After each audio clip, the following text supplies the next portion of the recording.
शिवरक्षा कवच स्तोत्र. विनियोग.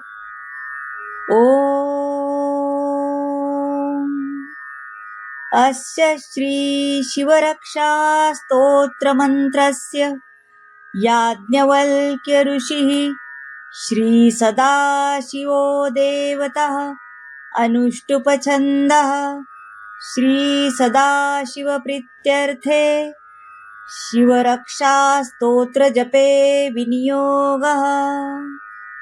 चरितं देवदेवस्य महादेवस्य पावनम् अपारं परमोदारं चतुर्वर्गस्य साधनम् गौरीविनायकोपेतं पञ्चवक्त्रं त्रिनेत्रकं शिवं ध्यात्वा दशभुजं शिवरक्षां पठेन्नरा. गंगाधर शिरः पातु भालमर्देन्दुशेखरा नयने मदनध्वंसी कर्णो सर्पविभूषणा. घ्राणं पातु पुरारातिर्मुखं पातु जगत्पतिः जिह्वा वागीश्वरः पातु कंधराश्चितिकंधरा. श्रीकण्ठ पातु मे कण्ठ स्कंदो विश्वधुरंधर भुजो भूभार संहर्ता करो पाति पिनाकृधक्. हृदयं शङ्करः पातु जठरं गिरिजापति नाभिं मृत्युञ्जयः पातु कटिव्याघ्रजिनाम्बरा. सक्थिनी पातु दीनार्थ शरणागतवत्सला उरुमहेश्वर पातु जानुनी जगदीश्वरा. जंघे पातु जगत्कर्ता कुल्फो पातु गणाधिपा चरणौ करुणा सिंधु सर्वागानि सदाशिवा. एतां शिवबलोपेतां रक्षायां सुकृती पठेत् स भुक्त्वा सकलान् कामान् शिवसायुज्यमाप्नुयात्. ग्रहभूतपिशाचाद्या स्त्रैलोक्ये विचरन्ति ये दुरारदाशु पलायन्ते शिवनाभाभिरक्षणात्.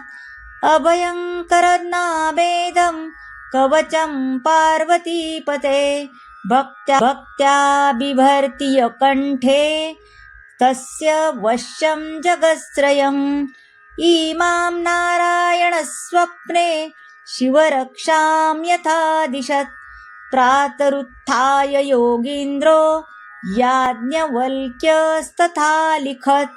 इति श्री याज्ञवल्क्य प्रोक्तं शिवरक्षा स्तोत्रं संपूर्णं.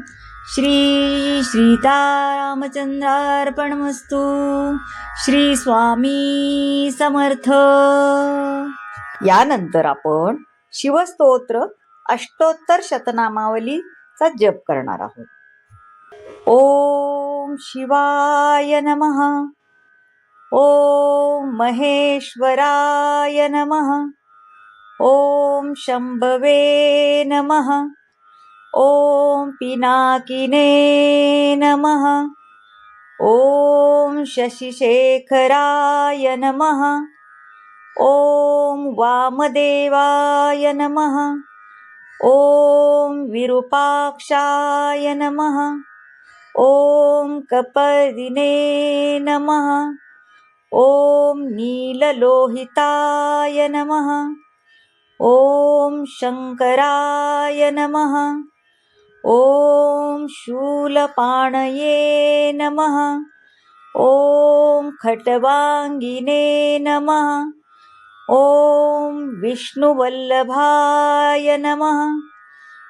ओम शिपिविष्टाय नमः. ओम अंबिकानाथाय नमः. ओम श्रीकंठाय नमः. ओम भक्तवत्सलाय नमः. ओम भवाय नमः.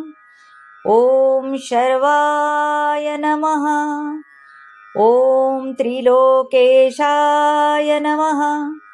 ॐ शितिकण्ठाय नमः।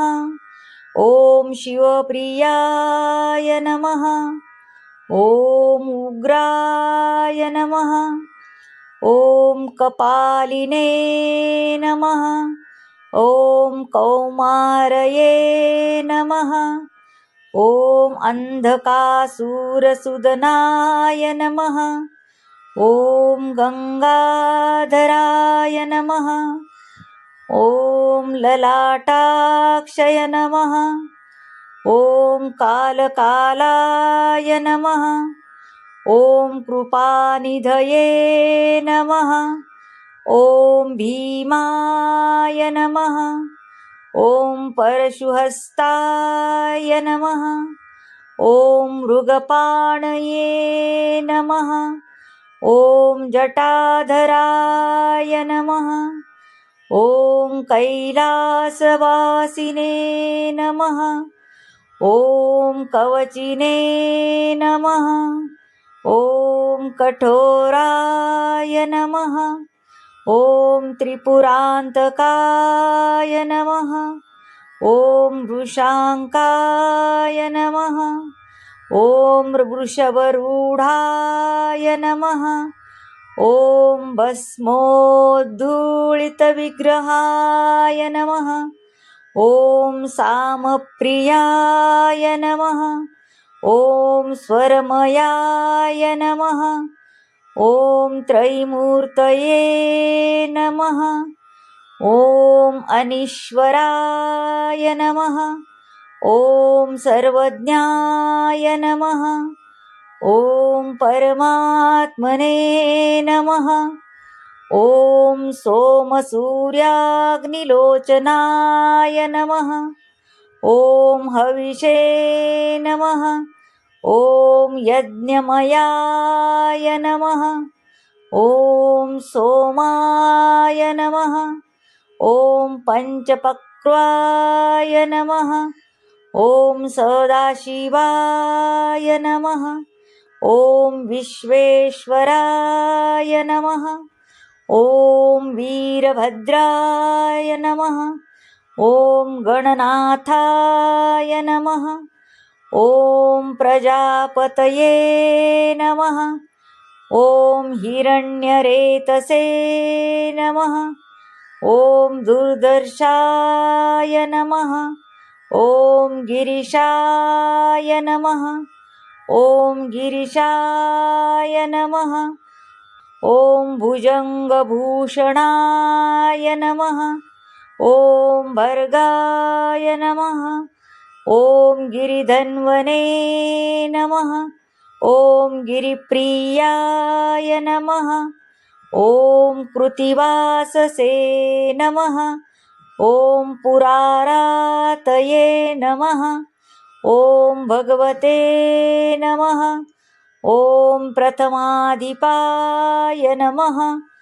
ॐ मृत्युञ्जयाय नमः। ॐ सूक्ष्मतनवे नमः। ॐ जगद्व्यापिने नमः।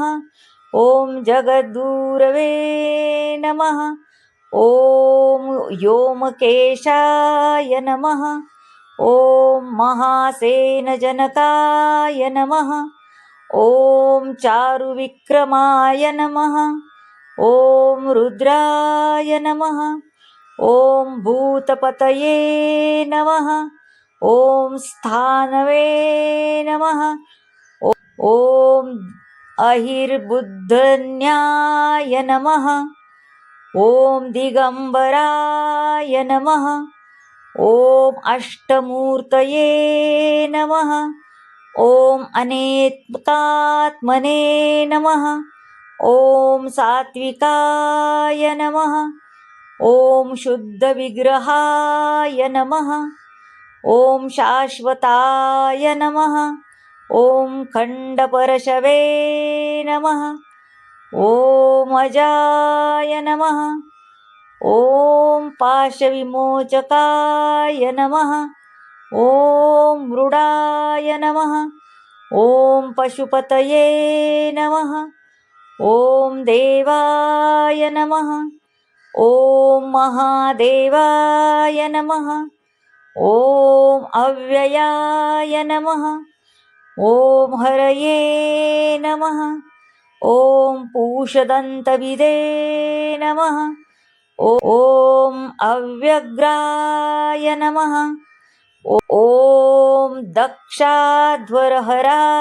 नमः ॐ हराय नमः ॐ भगनेत्रविदे नमः ॐ अव्यक्ताय नमः ॐ सहस्रसाक्षाय नमः ॐ सहस्रपदे नमः ॐ अपवर्गप्रदाय नमः ॐ अनन्ताय नमः ॐ तारकाय नमः ॐ परमेश्वराय नमः इति श्री शिवाष्टोत्तरशतनामावली सम्पूर्णम्.